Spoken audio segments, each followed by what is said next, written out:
ಭಾಷಣ ನೀವು ಬಿಟ್ಟರೆ ಯಾಕೆ ಹಿಡಿತಾರಪ್ಪ, ನೀವು ಮಾತಾಡಲೇ ಇಲ್ಲಾಂದ್ರೆ ಯಾಕೆ ಮಾತಾಡ್ತಾರೆ? ಅದರ ಬದಲಾಗಿ ನಮ್ಮ ಹಿಂದೂ ಯುವಕರಿಗೆ ಉದ್ಯೋಗಗಳು ಸೃಷ್ಟಿ ಮಾಡುವಂಥ ವಿಚಾರಗಳು ಮಾಡಿದ್ರೆ ನೀವೆಲ್ಲರೂ ಉದ್ಯೋಗ ಹೆಚ್ಚು ಮಾಡಿರಿ ಅವ್ರಿಗೆ. ಅವರೇನು ಮುಸಲ್ಮಾನರು ಬಂದು ಅಥವಾ ಇನ್ನೊಂದು ಅಲ್ಪಸಂಖ್ಯಾತರು ಬಂದು ನಮ್ಮ ನೌಕರಿ ಕೊಡ್ಲಿತ್ತಿಲ್ಲ, ಪಾಪ ಅವ್ರು ಗೌರ್ಮೆಂಟ್ ಕೇಳ್ತಾರೆ ನಿಮ್ಮನ್ನೆಲ್ಲ. ಅಂದಾಗ ಇದನ್ನು ಹರಿದು ಹಾಕಿದ್ದು ಯೋಗ್ಯನೇ ಇಲ್ಲ ಅಂತ ಅನ್ನೋದಿಲ್ಲ. ಆದರೆ ಅದು ಪಾಸ್ ಆಗ ಮುಡ್ಕೋತೀವಿ ನಾವು ರಾಜ್ಯಪಾಲರ ಕಡೆಯಿಂದ. ಇನ್ನು ಹಿಂಗೆ ಹೇಳ್ರಿ, ಬಹುಮತ ನಮ್ಮನ್ನು ಮಾಡ್ಕೊಂಡು ನಾವು ಬಂದಂತ ತರ್ತಿರಪ್ಪ ಅಂತೇಳಿ ಸಂತೋಷದ ಮಾಡಿರಿ ಅದನ್ನು, ಇಲ್ಲಂತ್ಯಾರ. ಈಗ ನೀವು ಬಹುಮತದ ಸೆಂಟ್ರದ ಬೇಕಾದ ನೀವು ಕಾನೂನು ಮಾಡ್ಕೊಳ್ತೀರಿ.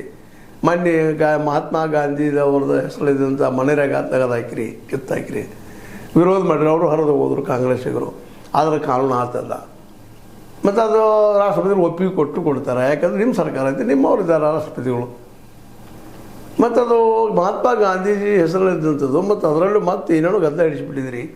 60% ನೀವು ಕೊಡೋರು, 40% ರಾಜ್ಯದವ್ರು ಕೊಡೋರು. ರಾಜ್ಯಕ್ಕೆ ಬಂದು ಟ್ಯಾಕ್ಸ್ ಬರೋದಿಲ್ಲ ಹೆಚ್ಚಿಗೆ. ಕೆಲವೊಂದು ರಾಜ್ಯಗಳು ಹೇಳ್ತಾ ಇದ್ವಿ, ಕರ್ನಾಟಕದ ಉದಾಹರಣೆ ತೊಗೊಳ್ಳಲ್ಲ. ₹1 ಕೊಟ್ಟರೆ ನೀವು ಬರೀ ₹500 ವಾಪಸ್ ಕೊಡ್ತೀರಿ. ಟ್ಯಾಕ್ಸ್ ಮತ್ತೊಂದ್ರೆ ಸರಾಯಿ ಮೇಲೆ ತಗೋಬೇಕು. ಸರಾಯಿ ಹೆಚ್ಚು ಮಾಡಿದ್ರೆ ದೇಶ ಹಾಳಾಗ್ತೈತಿ, ರಾಜ್ಯ ಹಾಳಾಗ್ತೈತಿ. ತುರ್ಚಿ ಮಾಡಿದರೆ ಜನ ಅವರು ಬೇಯ್ತಿರ್ತಾರೆ, ದುಡ್ಡು ಇಳಿತಿರ್ತಾರೆ, ಎಲ್ಲ ನೋಡ್ಕೋಬೇಕಾಗ್ತದಲ್ಲ. ಟ್ಯಾಕ್ಸ್ ಯಾರಿಗೆ ಹೆಚ್ಚು ಹೋಗ್ತಾವೆ. ಇವತ್ತು ತೆಗೆದು ನೋಡಿ ನೀವು ಮಾತು ವಿಮರ್ಶೆ ಮಾಡಿಕೊಳ್ಳಿ ಅದನ್ನು. ಸೆಂಟ್ರಲ್ ಗೌರ್ಮೆಂಟ್ ಕಡೆ ಅದ.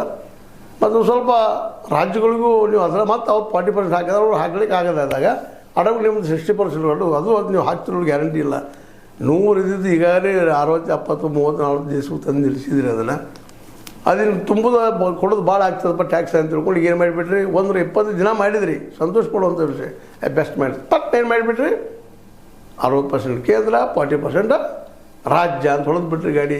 ಮತ್ತು ನೀವು ಈಗ 60 ದಿನ ₹1,00,000 ಕೋಟಿ ಕೊಡೋದಾದ್ರೆ ಅದರ 60,000 ಕೊಡೋರು ನೀವು, 60,000 ಕೋಟಿ ಮ್ಯಾಲೆ. ಮತ್ತೆ 25 ದಿನ ಜಗ್ಗಿ ಮತ್ತೆ ಇನ್ನೊಂದು 50,000 ಕೋಟಿ ಬಂದ್ರೆ ಅದು ಮತ್ತೆ ಎಷ್ಟು ಬರ್ತದೆ ನಿಮ್ಗೆ? ಎಲ್ಲ ಕೂಡಿ 1,00,000 ಕೋಟಿ ಒಳಗೆ ಬರೋದು. ಜಾಣರಿದ್ದೀರಿಪ್ಪ ನೀವು. ನಿಮಗೆ ಬೇಕಾದ